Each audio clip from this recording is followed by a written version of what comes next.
Bonjour à tous. Suite au premier live Facebook qui a plutôt pas mal fonctionné, en tout cas où on a passé un super moment, on avait prévu de faire un deuxième live avec Emmanuel dehors, mais pour des problèmes techniques, on n'avait pas pu le faire directement et en direct sur Facebook. Du coup, on s'est donné rendez-vous aujourd'hui pour avoir une conversation ensemble et enregistrer la conversation. Donc cette vidéo elle va être un petit peu particulière parce qu'on a déjà eu cette conversation, mais il y a eu un petit souci technique sur l'enregistrement où on a pu enregistrer que 10 minutes et sur lequel on n'entend pas ma voix. Du coup, je vais essayer de faire un montage des 10 minutes de conversation qui ont été enregistrées. Et c'est vraiment dommage parce que notre échange, il a vraiment été très riche, ça a été vraiment très intéressant. On a parlé de beaucoup de choses, on est un petit peu déçu de ne pas pouvoir vous le retranscrire. Mais en tout cas, j'espère qu'à travers cette vidéo-là, vous allez avoir un aperçu déjà, on voit la présentation d'Emmanuel dans les grandes lignes de son activité, que j'espère que cela va pouvoir faire émerger chez vous des questions. Et du coup, alors je vous partage le montage que j'ai fait de l'enregistrement qu'on a pu obtenir.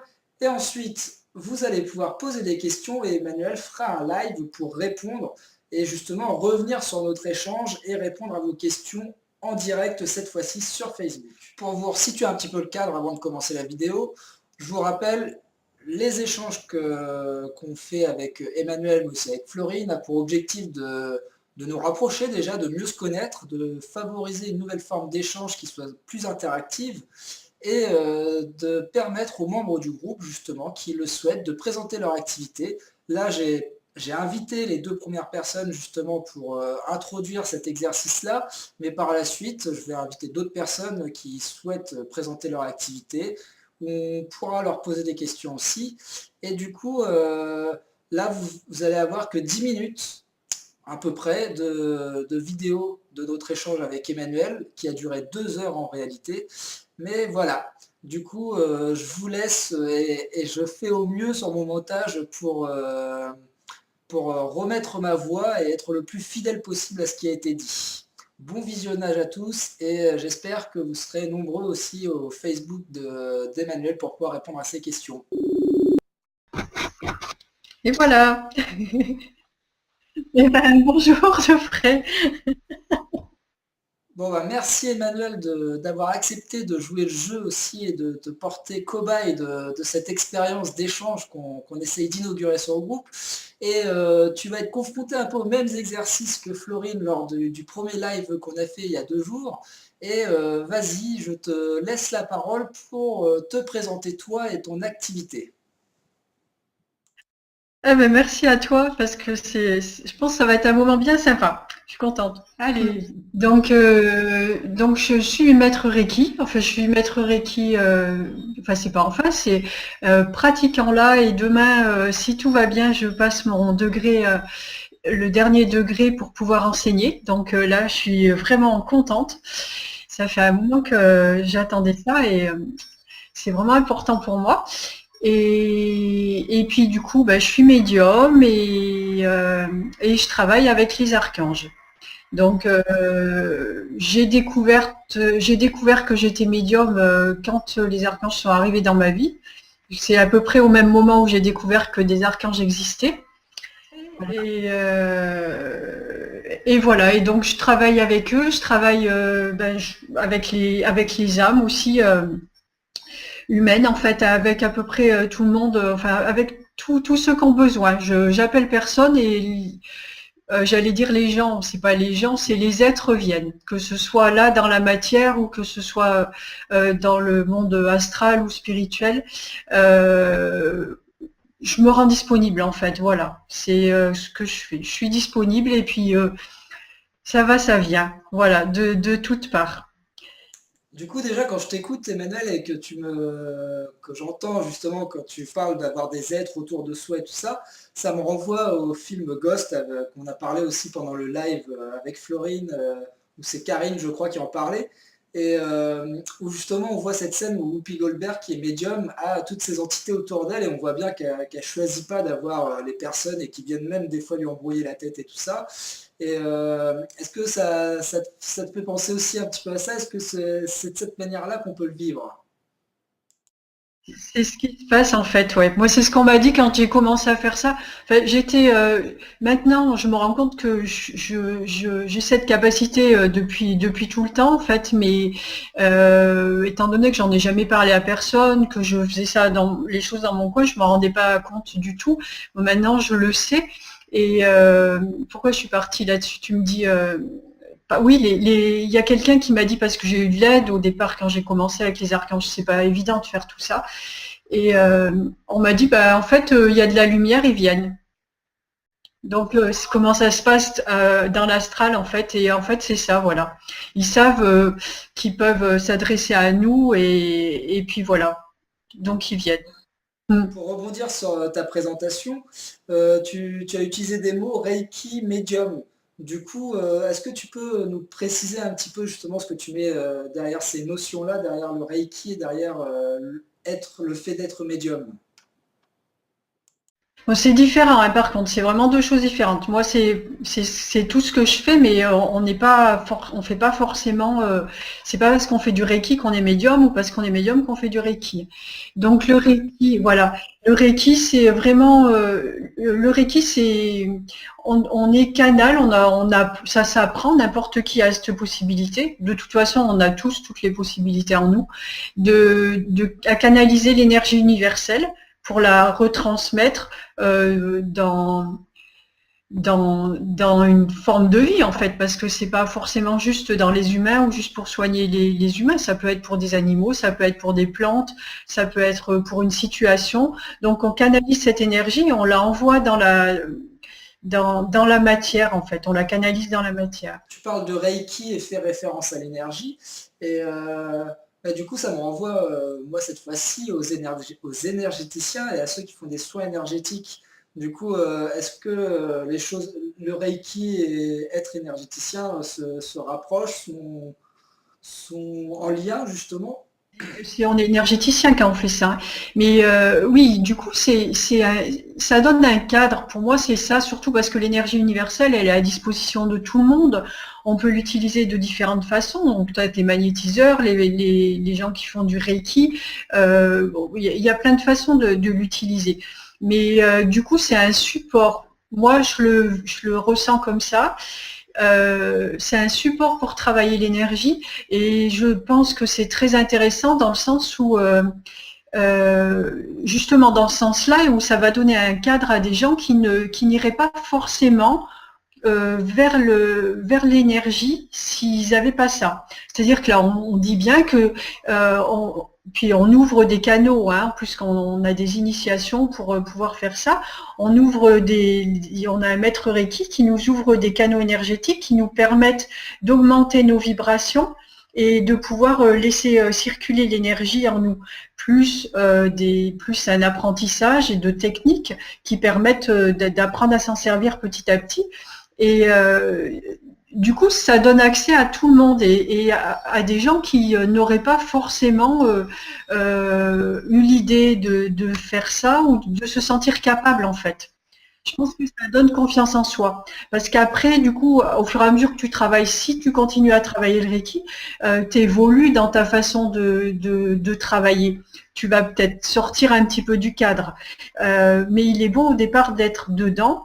Et, et puis, il y a différentes façons de l'aborder aussi. Moi, je l'aborde et Quand tu parles de Reiki et de cadre, justement, je trouve qu'on peut faire du parallèle avec la méditation, justement, aussi, où au début, on a besoin d'un cadre de guidance pour justement apprendre les bases de la méditation, expérimenter la méditation. Et après, on voit bien qu'au fur et à mesure de la méditation, justement, quand on s'approprie les choses et quand on avance, on va dire, on chemine, qu'on personnalise notre pratique, justement, et qu'on ne reste pas forcément dans un cadre spécifique, ou en tout cas, on est plus à l'écoute de nos ressentis, de nos besoins, et du coup, on adapte notre pratique spirituelle à nos besoins, on va dire. Et du coup, ça me fait beaucoup penser à ça, et le fait que justement, peut-être que le Reiki offre ce cadre et un système de croyances et un raisonnement justement nous met dans une logique qui permet de nous orienter, et qu'au final, après, quand on commence à comprendre, à s'expérimenter dans la pratique, on personnalise sa pratique. C'est un peu comme dans la méditation peut-être en fait. Enfin, en tout cas, on peut en faire un lien. Exactement. Bah, de toute façon, le but de tout ça est le même et c'est d'être soi et d'être soi, d'être soi-même et d'être à l'aise avec soi. Et notre but à tous, c'est on va tous vers la même chose, c'est de rallier la conscience divine. Et tout ça, toutes ces méthodes de travail il y a une énergie universelle et toutes ces méthodes de travail sont toutes là pour toucher ou l'un ou l'autre. À chaque méthode nous correspond. Et voilà, malheureusement, l'enregistrement s'achève ici. C'est très frustrant. En tout cas, vous voyez déjà un petit peu le monde d'Emmanuel, on va dire. Et on ne voit pas apparaître justement dans sa présentation, et c'est dommage, le côté médium, justement, lorsqu'après elle s'est arrêtée sur la notion de médium, et ce que ça recouvrait dans sa réalité, en tout cas. Et c'est dommage mais je pense que ça peut vous intéresser. Je vais juste prendre quelques secondes encore pour vous expliquer vite fait les grandes lignes et certains points qu'on a pu aborder et dont je me rappelle, parce qu'on a parlé 2 heures quand même, je vous rappelle. Et je vais juste noter quelques points qui me semblaient importants de notre discussion. Et après, je vous laisserai voir la vidéo et justement réfléchir à tout ça et pouvoir poser des questions à Emmanuel. Bon, du coup, suite au dernier mot qu'on entend d'Emmanuel, j'avais rétorqué par la suite, et on a discuté un petit peu à un moment donné, elle utilise le mot énergie divine, et du coup, on a parlé des énergies, justement, énergie universelle, les différentes formes d'énergie, justement. Ensuite, on a parlé justement du lien, comme ce qui était intéressant avec l'intervention d'Emmanuel, et moi, ce que je voulais aussi mettre en perspective, c'est justement le fait que le médiateur commun entre ces deux personnes-là, c'est bien la méditation. Et on voit bien justement, et on l'a abordé lors du premier live, que la méditation, selon les intentions qu'on a lorsqu'on va utiliser ce support-là, on va se guider vers des expériences méditatives différentes et faire d'autres choses. Et du coup, j'ai parlé à un moment donné aussi avec Emmanuel quand on parlait justement de la méditation et que je lui expliquais ces points-là, que je lui ai rappelé que la pleine conscience, la méditation de pleine conscience, comme on l'aborde aujourd'hui de manière laïque chez nous, elle a surtout une première vocation, c'est qu'elle entre dans un cadre un peu thérapeutique, et qu'elle est cautionnée par la science occidentale, et que justement, par exemple, le MBSR, à titre d'exemple, c'est justement un protocole qui a été mis en place par des médecins, des psychologues, des scientifiques avec des études à l'appui pour justement mettre à jour et pouvoir intervenir sur tous les mécanismes de stress et d'angoisse. Et justement, là, c'est vraiment dans un cadre thérapeutique. Et le MBSR se passe sur 8 semaines, sur 8 séances de groupe. Et ensuite, à la fin de ces 8 séances, justement, ça s'arrête justement dans la dimension thérapeutique. Et ensuite, ça permet d'accéder à d'autres expériences méditatives, mais qui cette fois-ci ne sont pas forcément, on va dire, validées ou portées par le corps médical, mais en tout cas qui sont accessibles aussi. Et le MBSR, en fait, c'est vraiment les bases de la pleine conscience, mais ça a un but thérapeutique, et du coup les intentions ne sont pas forcément les mêmes, et c'est pour ça que dans la méditation de pleine conscience, lorsqu'on la débute, une des intentions, mais c'est pas forcément pour tout le monde, mais en tout cas moi pour ma part, c'était aussi de pouvoir euh, améliorer mon mieux-être, et pour cela être plus maître de soi, du coup, et de ses propres mécanismes, que ce soit ses mécanismes mentaux, que ce soit ses émotions, que ce soit justement tout ce qui fait qu'on qu'à un moment donné, on se laisse guider par autre chose que par la conscience et par ce qui est justement, et tout ce qui nous échappe du moment présent, tout ce qui fait qu'on n'arrive pas à s'inscrire réellement dans le moment présent. Et justement, ça, j'en parlais avec Emmanuel justement pour lui expliquer que là, en tout cas, chacun a son cheminement et ses intentions, et que après, je sais que qu'il y a d'autres choses à explorer à travers la méditation, et que moi, par rapport à ce que je peux transmettre, en tout cas pour le moment, c'est vraiment plus des choses qui se rapprochent de la méditation de pleine conscience, on va dire un petit peu rationnelle, dans un cadre plutôt thérapeutique, mais qui va un peu au-delà quand même, comme justement après on accède à d'autres choses, et que justement, Emmanuel, elle, à travers la méditation, elle va pouvoir être plus vers quelque chose, comme elle rebondissait aussi à un moment donné lors du live, une personne, je crois que c'est Peggy, qui avait noté qu'Emmanuel, elle était plus dans des méditations spirituelles, et d'où tout ce que je viens de dire, où on est déjà plus ou moins dans la spiritualité avec la pleine conscience, mais faut se rendre compte qu'il y a pas, que c'est pas, que ça ouvre d'autres portes après, et que justement on est sur d'autres dimensions aussi. Ensuite, moi, les questions que j'avais posées à Emmanuel et les réponses qu'elle m'a apportées, et que vous n'allez pas pouvoir avoir, mais elle va pouvoir sûrement revenir dessus pendant le live, c'était par exemple comment elle a su que les anges et les archanges, ou que les âmes sont, sont entrés dans sa vie, comment elle a mis ce sens-là, et aussi comment il se déclare, comment ça s'exprime, est-ce que c'est par des pensées, est-ce que c'est par des images, des ressentis, des perceptions. Du coup, ça c'était une des questions que j'avais posées à Emmanuel.